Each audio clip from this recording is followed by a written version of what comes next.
Bom, irmãos, boa noite. Novamente, a gente vai estar dando continuidade àquele estudo que a gente parou. E os irmãos sabem que a gente iniciou uma série de estudos aqui na carta aos Tessalonicenses. E geralmente a gente tem o costume de estudar cartas da Bíblia, né? A gente já estudou algumas. E a carta de Tessalonicenses está sendo uma delas. E a gente está no capítulo 4. Amém? Está no capítulo 4. Capítulo 4 de 1 Tessalonicenses.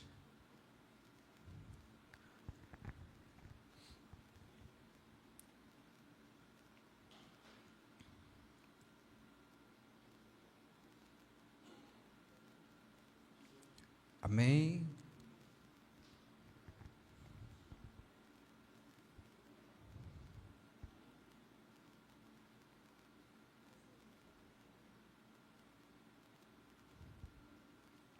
Todos já acharam? Capítulo 4.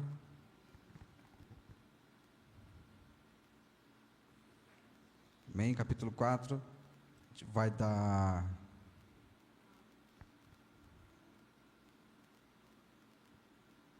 Então pronto, tá?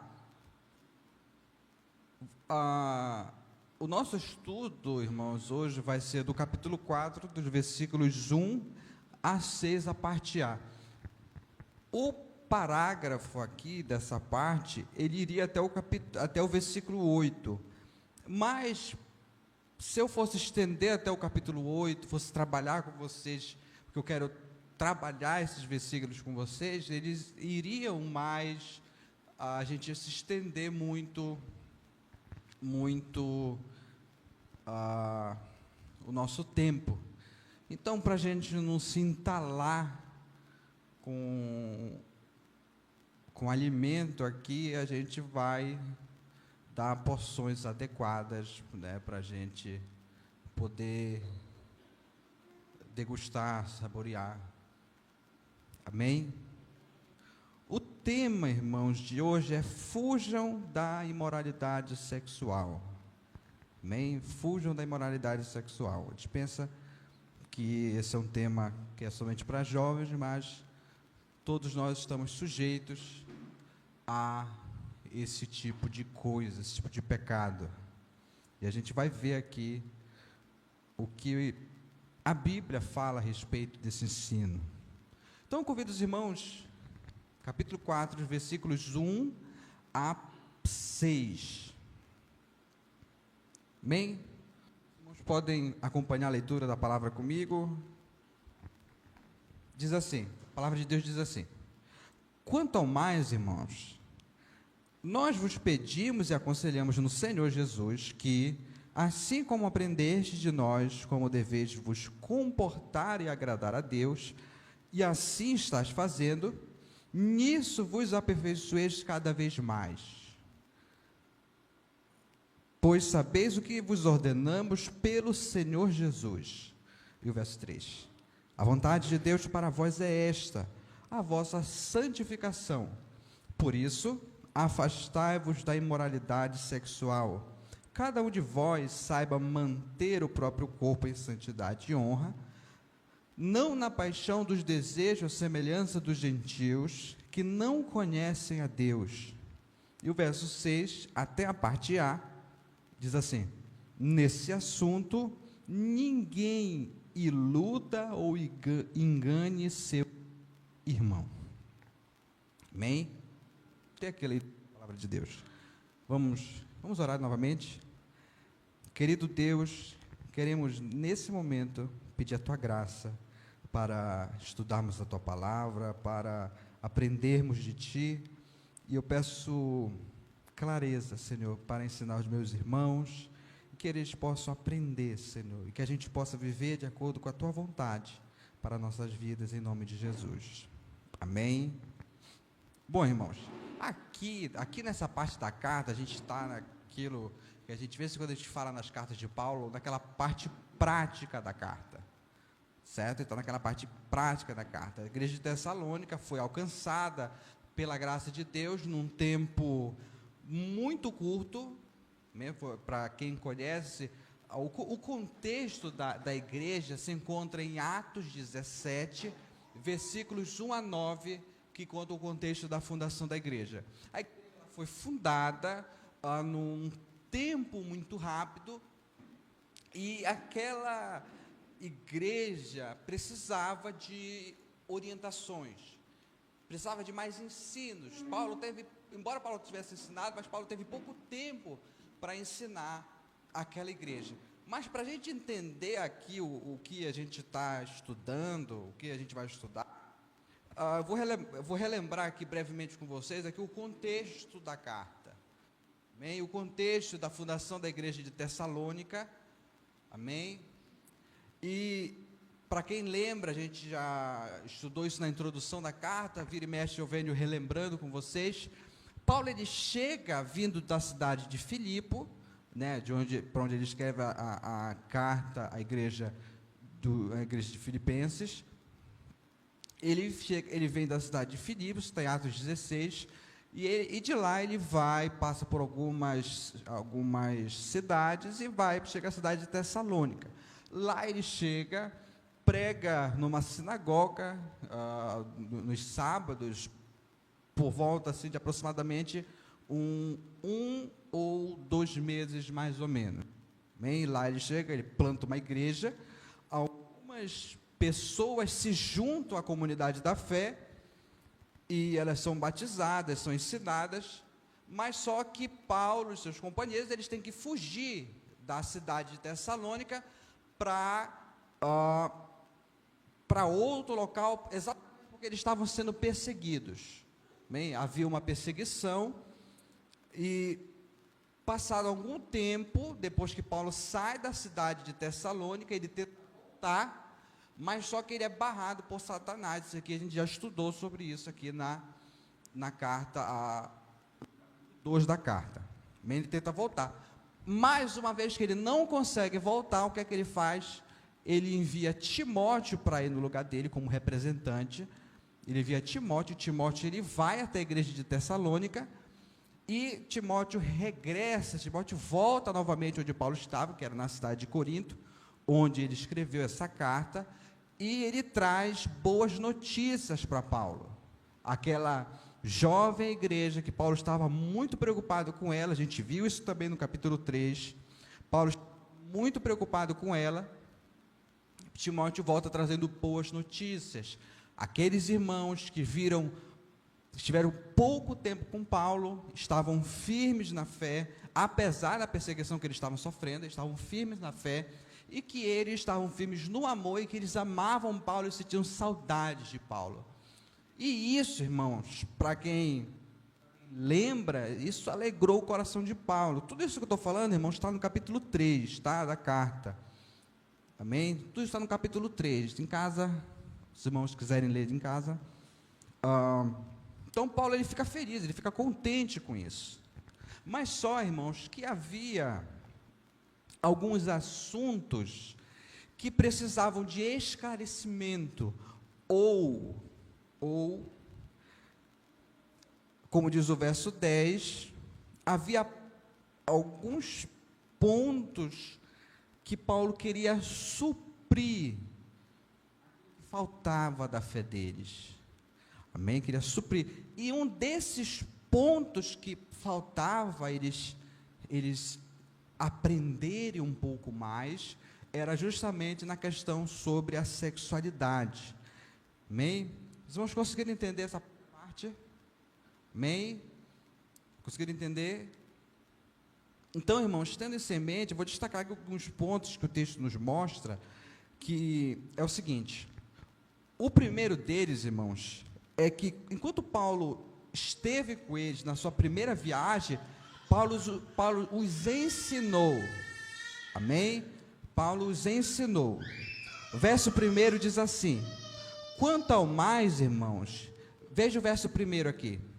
Amém? Diz assim: quanto ao mais, irmãos, nós vos pedimos e aconselhamos no Senhor Jesus que, assim como aprendestes de nós,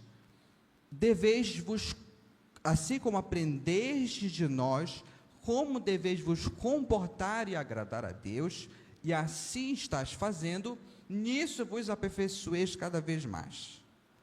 Amém? Então veja, mesmo Paulo tendo passado pouquíssimo tempo com eles, ele não deixou de ensinar aquela igreja que era uma igreja recém-convertida, era uma igreja nova. Amém? E ele ensinou para eles uma mensagem que não era uma mensagem vazia, mas pelo contrário, era uma mensagem que transformava a maneira de viver das pessoas. Amém? Quem crê na mensagem seria transformado. Em outras palavras, o Evangelho, irmãos, ele educa a nossa maneira de viver. Amém? Não é à toa que quem já leu a história, o livro de Atos, não é à toa que a igreja no começo, ou a fé cristã no começo, era chamada de o caminho, indicando realmente um caminho a ser andado, um compromisso, um objetivo, uma direção. Amém? E aqui a gente precisa entender uma coisa, que a fé cristã, ela possui ensino, ou seja, aquilo que nós devemos crer, e ela possui também prática, como a gente deve viver. Amém? Ela possui essas duas coisas, e isso é algo impressionante na Bíblia, isso é algo importante para a gente aprender na Bíblia. Amém? Por quê? Porque, primeiro, vamos pegar os exemplos da carta de Paulo. Geralmente, estou usando mais comum em várias partes, mas geralmente, o apóstolo Paulo, ele divide a sua carta em duas partes, e aquilo não é certo. Primeiro, ele descreve aquilo que Deus fez por nós, de como ele nos salvou, de como ele enviou seu filho para morrer pelos nossos pecados. Então ele começa com essa parte que a gente pode chamar de doutrina, de ensino, a parte teológica da carta, amém? E somente depois ele vai começar a aplicar de maneira prática aquilo que ele ensinou anteriormente, amém? Então a gente precisa ter em mente isso. Algo que a gente não pode pensar é que nós devemos viver como Deus quer, para aí então sermos o seu povo. Não é assim. A gente não vive primeiro como Deus quer, para depois somente nós sermos chamados de seu povo. Não, pelo contrário. Primeiro Deus nos salva, primeiro Deus nos chama de seu povo, e depois ele vai dizer, olha, é a melhor maneira que vocês têm para viver. Primeiro ele salva, e depois ele diz qual é a melhor maneira para viver. Um exemplo, irmãos, aqui, não estava, mas quem quiser abrir comigo é em Êxodo, amém? Quem quiser consultar Êxodo aí, 20, Êxodo 20, os 10 mandamentos, para você entender o que é que eu estou falando. Se a gente for olhar, assim, a olho rápido, em Êxodo 20, a gente vai pensar, não, olha, está aqui, Deus, ele dando um monte de mandamento para a gente obedecer. E onde é que está a graça dele aqui? Certo? A gente observa, a gente pode pensar de maneira. Aí a gente vai ver a graça de Deus. Veja, primeiro é a manifestação da graça, para depois Deus dar os mandamentos. Certo? Primeiro a manifestação da graça, para depois Deus dar os mandamentos. Veja só, Êxodo capítulo 20. Então Deus falou todas essas palavras. Eu sou o Senhor teu Deus, que te tirou da terra do Egito, da casa da escravidão. Veja, primeiro a graça. Eu sou o teu Deus, que te tirou da terra do Egito, da casa da escravidão. Ou seja, eu sou o Deus que salvou vocês, que redimiu vocês. Então, com base no que eu fiz por vocês, aí entra, não terás outros deuses além de mim. E aí por aí vai até o 10º mandamento. Sempre lembrem disso. Primeiro, Deus demonstra graça, nos salva o pecador, e então Ele vai dizer como o pecador deve viver, aquela pessoa que ele salvou deve viver. Amém? E é exatamente o que Paulo faz aqui na sua carta aos Tessalonicenses. Nos primeiros 3 capítulos, ele basicamente descreve aquilo que Deus fez por nós, fez pelos Tessalonicenses, e agora, irmãos, ele vai descrever como os Tessalonicenses devem viver à luz do que Deus fez por eles. Estão dando para entender? É uma questão de causa e efeito. Amém? E o seu ensino aqui, te observa, que ele é feito no Senhor, ou seja, ele é feito com base na autoridade de Cristo, na pessoa de Cristo, no Evangelho de Cristo, na vida, na morte, na ressurreição de Cristo.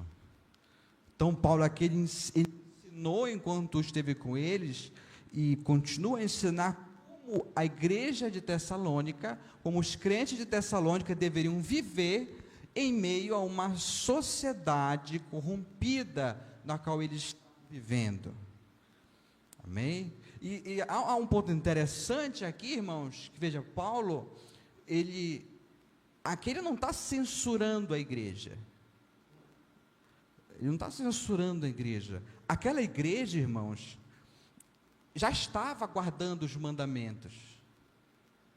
Já estavam obedecendo. Veja o que diz no verso 4, do capítulo 4, verso 1. Veja, que Paulo diz que eles já estavam guardando, ou diz assim, olha, assim estás fazendo. Amém? Assim estás fazendo.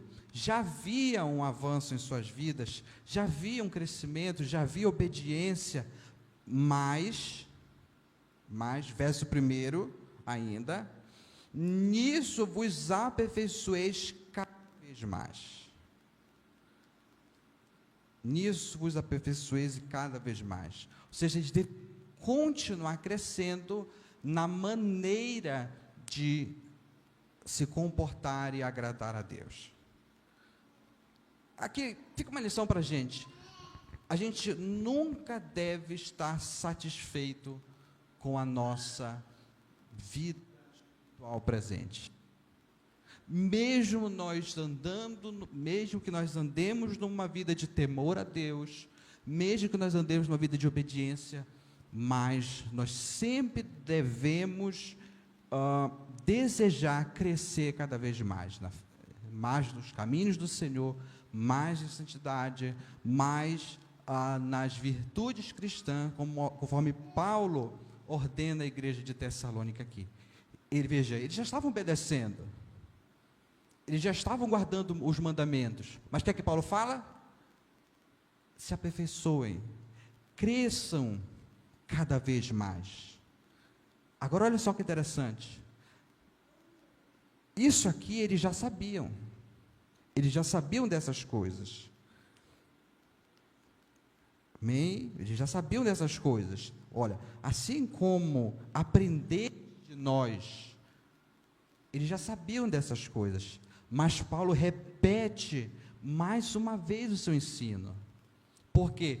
Porque ele via que havia uma necessidade de reforço daquilo que já foi ensinado para eles, de uma vida livre da imoralidade sexual. E aqui, irmãos, é uma lição para a gente. Dificilmente nós mudamos nossas práticas pecaminosas quando a gente ouve apenas uma vez determinado ensino.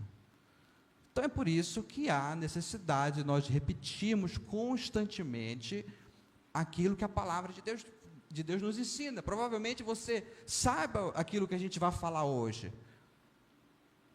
mas é necessário que haja essa relembrança, por assim dizer, daquilo que a palavra de Deus diz, como exatamente Paulo faz aqui. E o ensino sobre uma moralidade sexual sadia era algo importante para os adolescentes. Por quê, irmãos? Porque era algo importante. Pelo contexto que eles viviam, de uma cultura grega, onde a pureza sexual não era nada incentivada. Uma moralidade sexual não era nada incentivada.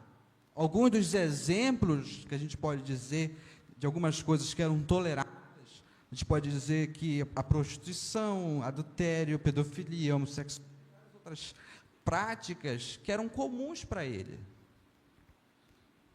Práticas eram toleradas, tinha a questão das prostitutas cultuais, que eram sacerdotisas em templos pagãos, onde mantinham relações sexuais com os adoradores. Tudo isso era tolerado, era algo comum entre eles. Então, a gente percebe que era um ambiente carregado, e em questões morais, eles precisavam de ensino, eles precisavam de orientação de como viver em um mundo que não respeita valores, mas exaltava o prazer, a sensualidade, o erotismo, e nada diferente dos nossos tempos. O nosso país, irmãos, o nosso país é um país onde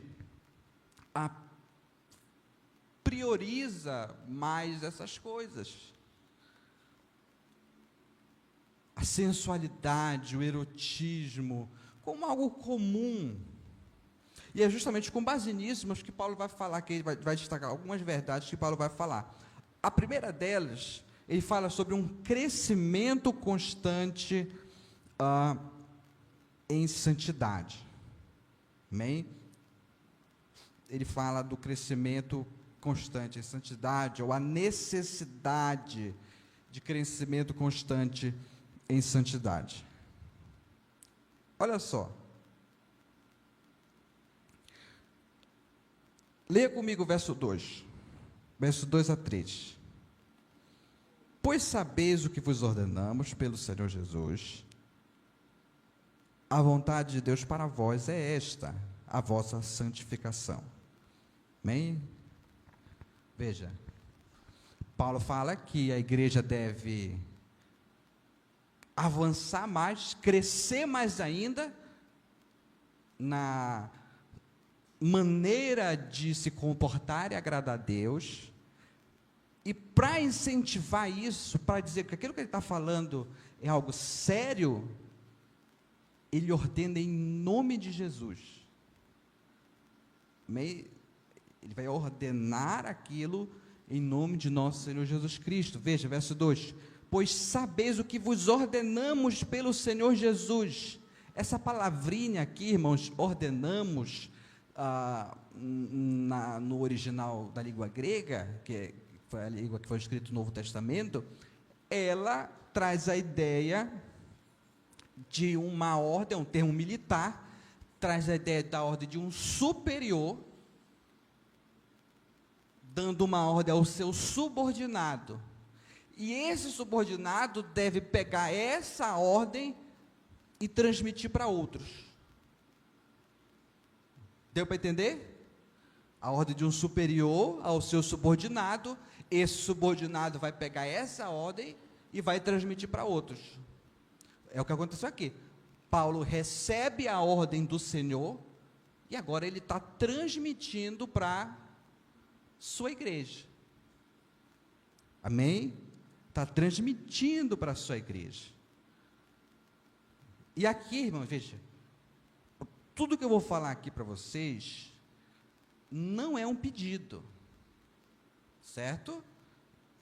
Tudo aquilo que está aqui é uma lei, não é opcional, é um mandamento. Então, aqui, tanto eu quanto vocês, a gente não tem a opção de querer ou não obedecer, certo? Que é uma lei, certo? É uma ordem. Então ele vai especificar essa ordem dizendo o seguinte, verso 3: a vontade de Deus para vós é esta, a vossa santificação. Verso 3.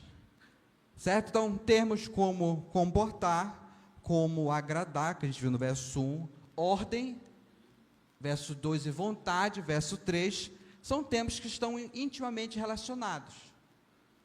Amém? Mas só que uma coisa a gente precisa aprender acerca da vontade de Deus.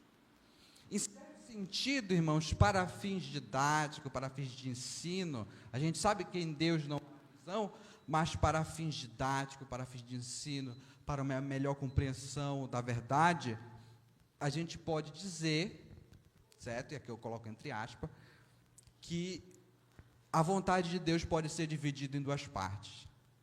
Amém? Primeiro nós temos a vontade secreta de Deus, certo? E isso aqui é importante para a gente saber, certo?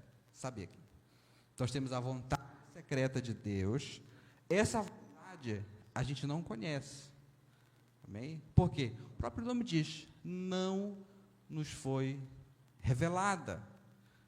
Essa vontade, irmão, está relacionada na maneira como Deus governa a história, da maneira como Deus governa o mundo, da maneira como Deus governa a sua providência. Amém? Essa vontade secreta aqui, irmãos, por exemplo, ela está relacionada, digamos assim, que eu não sei a sua vontade para a minha vida para amanhã. Que sentido? Amanhã eu não sei se eu vou estar vivo. Amém?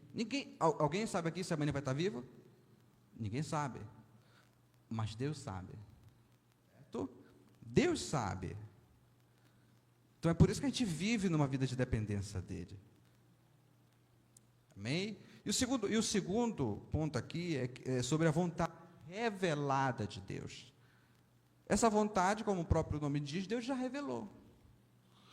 Não é algo que a gente precisa buscar, ou melhor dizendo, não é algo que a gente precisa descobrir, como se tivesse escondido, como se Deus tivesse aqui, brincando de esconde-esconde com a sua vontade, e nós estivéssemos no trabalho de procurar. Não.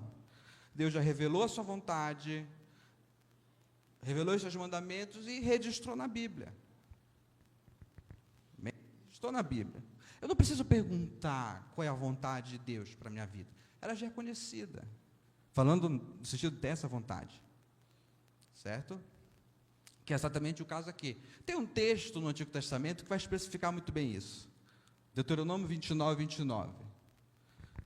As coisas encobertas pertencem a Deus.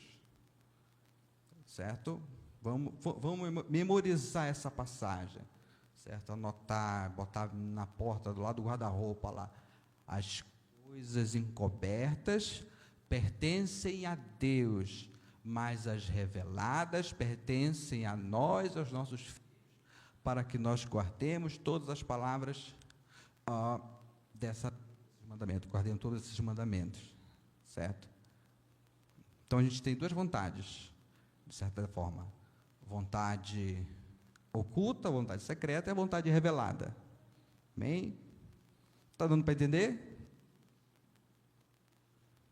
E exatamente esse é o caso aqui. A vontade secreta de Deus, irmãos, esqueça, certo? Não compete a vocês tentarem descobrir a vontade secreta de Deus, tá? Não compete a vocês quererem saber como é que vai ser a vida de vocês amanhã, ou se vocês vão, sei lá, não compete para vocês saberem que Deus quer, Deus determinou para as suas vidas, no âmbito da sua soberania, no âmbito da sua vontade secreta. Amém? Não compete a nós saber, mas nós temos a vontade de revelar a Deus. E é exatamente esse o caso aqui.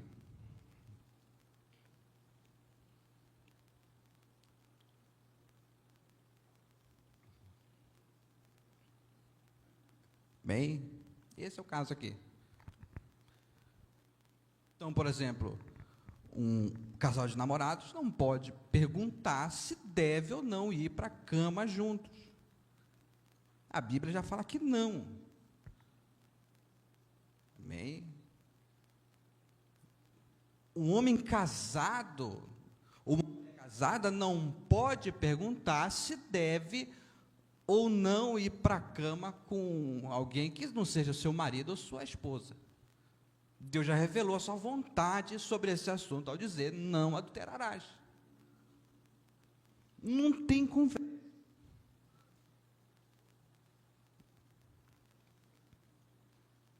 E a vontade de Deus aqui, irmãos, para o seu povo é o seguinte: veja o verso 3, qual é a vontade de Deus para o seu povo? A vossa santificação. A gente já estudou sobre isso naquele estudo sobre vocábulos de Deus, que eu acredito que os irmãos devam ter prestado bastante atenção, de modo que talvez eu não precise repetir, mas eu vou repetir novamente a definição. Santificação, de uma maneira bem simples, traz a ideia, ou melhor dizer, é um processo na qual nós nos livramos cada vez mais do pecado e manifestamos mais em nossas vidas o caráter do Deus Santo ao qual nós servimos. Aí Paulo vai especificar agora em 3 pontos sobre o que ele quer dizer viver de uma maneira santificada, viver de uma maneira em santidade. Primeiro, verso 3, ele diz que viver em santidade significa se afastar de toda imoralidade sexual. Lembrando, irmãos, que o Novo Testamento, ele foi escrito na língua grega, certo? Aí Paulo vai dizer o seguinte: por isso, afastai-vos de toda imoralidade sexual. Amém? Talvez tenha alguma versão que esteja impureza, ou prostituição, imundícia, dependendo do tipo de versão, certo? A palavra aqui, certo? Olha aqui, a palavra que ele usa aqui, no verso 3, para imoralidade sexual, na verdade é só uma palavra que ele usa, imoralidade sexual, impureza, não sei como é que está a outra versão de vocês, mas é a palavra porneia, amém? A palavra porneia. Essa palavra, porneia, é de onde vem a nossa palavra para pornografia. Amém? É daí que vem a nossa palavra para pornografia. Então, o sentido dessa palavra, o significado básico dessa palavra é toda e qualquer relação ou prática sexual antes ou fora do casamento, quer seja fora daquele padrão que Deus estabeleceu na Bíblia, se inclui nessa prática aqui da porneia, isso inclui o adultério, a fornicação, prostituição, seja o que for, qualquer prática antes ou fora do contexto de casamento está incluído nessa palavra aqui, porneia. Bem, e como eu falei na introdução, a gente vive num país onde a sensualização, onde a imoralidade sexual é comum, onde a prática da imoralidade, a gente não pense que a gente está falando somente em questões, quando a gente fala em imoralidade sexual, em prostituição, como se fosse somente algo grotesco, assim, algo feito por pessoas totalmente depravadas, assim. Não, irmãos. Qualquer ato sexual, antes ou fora do casamento, engloba nessa sexo sem compromisso. Isso é comum hoje em dia. O que é que Paulo fala para a gente? Fujam disso. Se afastem. Efésios capítulo 5 fala, essas coisas nem sequer se nomeiem entre vocês. Colossenses fala que sobre tais pessoas vem a ira de Deus. Gálatas capítulo 5 fala que tais pessoas não herdarão o reino dos céus. Tudo isso a gente vai ver, irmãos, lá para frente, quando a gente vê as razões de nós abandonarmos a imoralidade.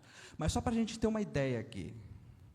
Irmãos, quando Deus fala para a gente que nós devemos nos afastar dessas coisas, irmãos, não pense que Deus é um estraga-prazer, quer cortar a nossa cordinha, né? Não, ele fala porque ele sabe que o fim dessas coisas não é bom. Quer seja na vida presente, quer seja na vida futura. Quando eu falo vida futura, eu falo na eternidade. Há consequências para isso. Amém? Então, a primeira coisa que a gente aprende aqui, de como nós devemos viver em santidade, olha, abandonem a imoralidade sexual. Amém? Abandonem a imoralidade sexual. Como a gente faz isso? Esse aqui é o nosso segundo ponto. Significa, olha, viver em santidade também significa controlar o corpo. Veja o que diz o verso 4 e 5. Cada um de vós sabe manter o próprio corpo em santidade e honra, não na paixão dos desejos da semelhança dos gentios que não conhecem a Deus. A ideia aqui, irmãos, de manter o próprio corpo, traz a ideia de controlar os desejos ou as paixões sexuais internas, sabe? Os desejos do nosso coração. E tem um ponto interessante aqui para a gente aprender. Esses desejos sexuais que o ser humano ele tem, eles não são errados em si mesmo. Deus, ele pôs no homem quando os criou como algo bom. Aonde é que está o erro? Quando nós nos expressamos e satisfazemos ele com a pessoa errada, no momento errado e de uma maneira errada. Seja uma maneira que Deus não ordenou. Note que o nosso corpo, certo? O nosso corpo deve ser usado em santidade e honra. Havia uma mentalidade nos tempos bíblicos que era basicamente o seguinte. Essa mentalidade era chamada de gnosticismo, e essa mentalidade era o seguinte, preste bem atenção, toda matéria, toda substância, toda matéria era ruim, certo? Toda matéria era ruim, e somente a parte espiritual que era boa.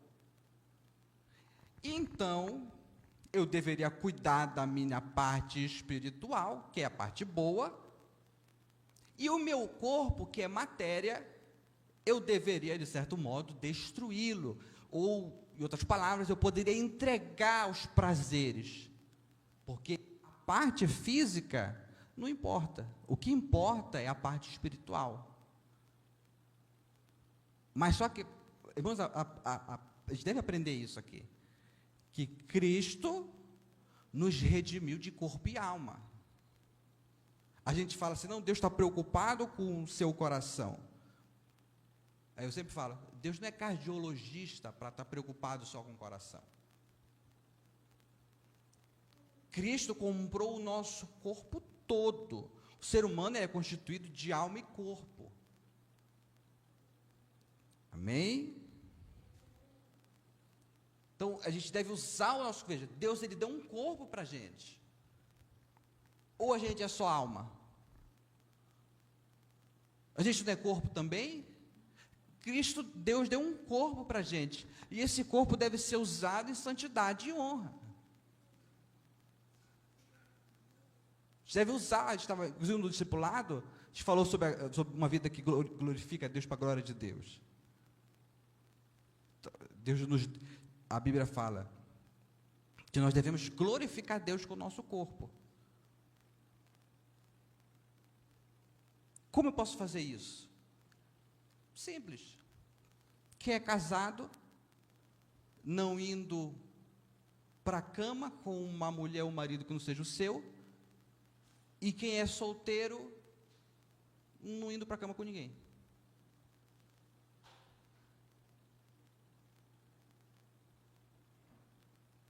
É isso que a gente precisa aprender. Então ele vai dizer como é que nós devemos controlar o nosso corpo. Ele diz o seguinte, verso 5, olha. A gente controla o nosso corpo não nos entregando às paixões dos desejos, à semelhança dos gentios que não conhecem a Deus. Agora pare e pense um pouquinho. Quando você está no meio dos seus amigos, no meio dos seus vizinhos, no meio dos seus familiares, que não, usando o termo aqui, que não conhecem a Deus, ou talvez, como a gente costuma falar, não aceitaram Jesus como seu Salvador, como é que você fala entre eles? Qual é o linguajar? Como é que você age entre eles? Na faculdade, no trabalho? Como é que você é o mesmo quando você está entre os seus amigos que não conhecem a Deus, que não aceitaram Jesus como seu Salvador? Você fala como eles? Se eles estiverem conversando algo imoral, vocês se juntam ou vocês se mostram por uma vida de diferença, pelo fato de vocês servirem a Deus? E um fato importante, se vocês não sabiam, mas agora vocês vão estar sabendo, é que Deus cobrará muito mais daqueles que conhecem a sua vontade do que daqueles que não conhecem. Então, pelo fato de hoje vocês estarem sabendo a vontade de Deus, se vocês não sabiam, hoje vocês estão sabendo, Deus vai cobrar muito mais de vocês do que aquelas pessoas que não conhecem. A quem muito é dado, amém? Muito será cobrado.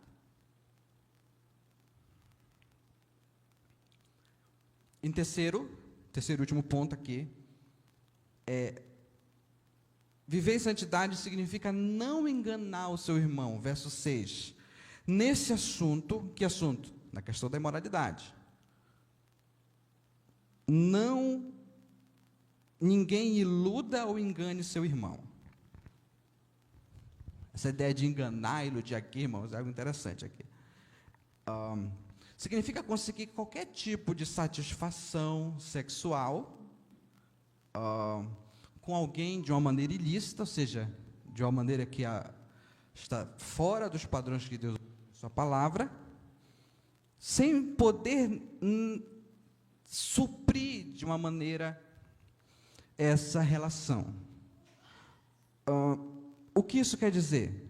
Significa você criar expectativas em alguém para tentar obter alguma satisfação sexual, mas você não conseguir satisfazer, ou não conseguir suprir aquela relação. Um exemplo, nós temos aquela pessoa que quer sair por aí pegando, namorando todo mundo, mas não quer ter nenhum compromisso. Ou aqueles namoros crentes que já vai avançando a seu ponto, vai avançando, essa coisa vai esquentando, até aquela mão boba daqui e dali, e de repente o ato sexual está quase para se consumar, mas só que ele que é justamente para não passar a linha de chegada. Amém?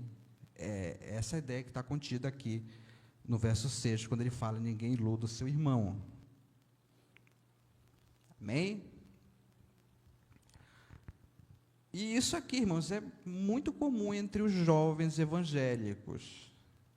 E a gente vai ver no próximo estudo, quando a gente vê que Deus, as razões pela cabeça, aqui está, Paulo está falando, olha, fuja da imoralidade. Nosso próximo estudo, que vai até o verso 6, a parte B, até a parte 8, a gente vai ver as razões.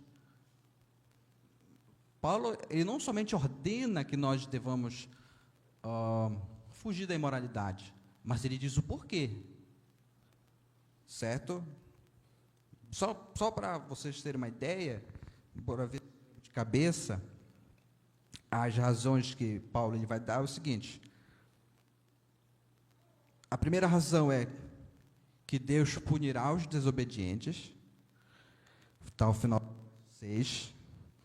A segunda razão é por causa do chamado que ele nos fez, que foi um chamado não para a impureza, mas para a santidade, verso 7. A terceira razão é que quem rejeita essas coisas, ou seja, esse mandamento de fugir da imoralidade, não rejeita homens, mas rejeita Deus. Verso 8, parte A. E a quarta razão pela qual nós devemos fugir da imoralidade é porque Deus nos deu o seu Espírito Santo.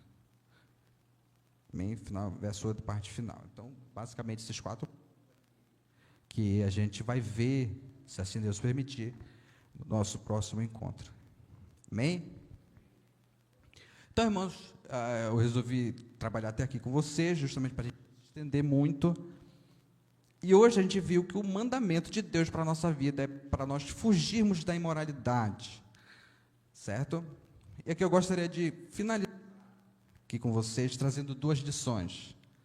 Primeira lição é que não caiam no erro de que os tempos mudam. Não caiam nessa falácia. Não caiam. Os tempos podem até mudar, irmãos, mas a verdade de Deus, ela continua eterna, continua a mesma, para todos os tempos, para todos os séculos. Hoje se fala muito de uma nova moralidade, certo? De que não. Sexo, casamento é prova de amor. Para mim amar alguém, eu tenho que manter relações sexuais. Não caia disso, isso é muito comum em nossos dias. Eu não estou feliz com a minha esposa, então eu posso me adulterar. Eu não estou feliz com o meu marido, então eu posso adulterar, certo? Não caio nessa conversa. Porque se a gente for ver com atenção, essa é a mesma moralidade que havia nos gregos. Que havia entre os gregos. Mas só que com uma roupagem nova. Certo? É a mesma imoralidade, só que com uma nova roupagem. Amém? Nós vivemos numa época em que absolutos morais são desprezados. A gente não tem hoje absolutos morais. E esse está mesmo dentro da igreja. Isso aqui que eu estou falando com vocês é um absoluto moral. Certo? É uma verdade, um absoluto moral. Certo? Mas a gente vive numa época onde essas coisas não são levadas a sério. Mas o que é levado a sério? O prazer a todo custo. O sexo dentro dos padrões de Deus, certo? Tem sido ridicularizado. Hoje em dia, um jovem ou uma jovem que queiram se casar virgem é zombado. É ou não é assim? Então, para que ele não seja chacotado, para que ele não seja ridicularizado, então ele vai lá e se entrega às paixões sexuais pelo mero prazer. Amém? Então, não caio nesse erro aí, não caio nessa falácia, nesse falso pensamento, que não tem nada a ver com a vontade de Deus, não caio nessa ideia de que os tempos mudaram. Certo? Eles podem até ter mudado, mas a vontade de Deus permanece a mesma. A mesma vontade que era para os Tessalonicenses, é a mesma vontade para a gente. Tenham isso em mente. E a segunda, irmãos, e última lição, é que a imoralidade sexual, ela não é um pecado imperdoável. O único pecado imperdoável é a blasfêmia contra o Espírito Santo. Amém. Então, aqueles que vivem na imoralidade ou na prática da imoralidade sexual, conforme os termos que a gente viu hoje aqui, abandone o pecado. Busque o perdão de Deus, porque Deus ele é misericordioso, Deus ele vai perdoar. Deus ele vai perdoar. Mas busque o perdão e busque viver uma vida que agrade Ele. Nessa área também. Hoje, irmãos, aqui, ou agora, você sabe Qual é a vontade de Deus para a sua vida? Você sabe qual é a vontade de Deus para a sua vida hoje? Agora não tem mais desculpa. Agora é tarde demais, você já ouviu. Agora não tem mais, agora você já sabe a vontade de Deus. O que é a vontade de Deus para a sua vida? A sua santidade. Certo? Entenda, irmãos, que a gente não estraga prazeres. A gente não está proibindo o sexo. Amém? A gente entende que o sexo é um presente de Deus, é uma dádiva de Deus, mas veja, que a semelhança de uma faca eu posso usar tanto para machucar alguém, quanto para cortar um pedaço de carne, fazer aquele churrasco saboroso, certo? Assim também o sexo, ele pode ser usado de uma maneira errada, trazendo sérias consequências, ou ele pode ser usado dentro daqueles padrões que Deus estabeleceu na sua palavra, como o ponto mais alto da intimidade de um casal. Amém? Então, irmãos, o nosso estudo de hoje vai até aqui. Amém? Convido os irmãos a orarem comigo. Querido Deus, queremos render graças por essa oportunidade de ensinar a Tua palavra. Hoje nós estudamos sobre um assunto tão polêmico, de certo modo, Senhor, desprezado em nosso meio. Sobre a ideia de viver em santidade, fugirmos da imoralidade sexual, mas pedimos graças, Senhor, de que Tu nos desperte para esse ensino e que ele entre em nossos corações e frutifique, Senhor. Nós possamos viver uma vida, Senhor, que Te agrade, que Te honre e que seja tudo para a Tua vontade, em nome de Jesus. Abençoe os irmãos que hoje ouviram, Senhor, aqueles que estejam, de certo modo, endurecidos contra essa verdade, que estejam lutando contra esse pecado, que o Senhor possa dar graça a eles, Senhor, para que eles possam ser libertados, em nome de Jesus, para viverem para a Tua glória. É isso que nós oramos, Senhor, e te agradecemos. Amém. Amém.